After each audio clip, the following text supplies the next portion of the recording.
আজকের এই ভিডিওটা শুধু মেয়েদের জন্য। তুমি যদি প্রবাসীদের গার্লফ্রেন্ড বা বউ হয়ে থাকো, তাহলে এই আপুটি কি বলে সম্পূর্ণ ভিডিওটা দেখো। রিয়েলিটি বলি, যদি তুমি কোনো প্রবাসীর গার্লফ্রেন্ড হয়ে থাকো, বউ হয়ে থাকো, তাহলে বলবো তাকে কোনোদিনও তুমি চিট করো না। কারণ একটা প্রবাসীর জীবন যে কতটুকু আলাদা হয় শুধুমাত্র তারাই জানে যারা প্রবাসীর গার্লফ্রেন্ড কিংবা বউ, আর প্রবাসে যারা থাকে তারাই জানে।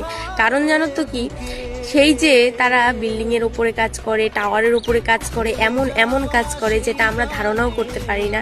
আর সেই জায়গায় যখন নাইট ডিউটি করে, যখন তুমি তার সাথে ঝগড়া করো, বলো টাইম দিতে পারছে না, তোমাকে বউ করে আনার জন্য তার এত কিছু আশা আকাঙ্ক্ষা, তোমাকে সুখী রাখার জন্য তাদের জীবনটাকে ধ্বংস করে দিচ্ছে, শরীরের রং কালো হয়ে যাচ্ছে, রৌদ্রে পুড়ে যাচ্ছে, এসব কিচ্ছু দেখে না।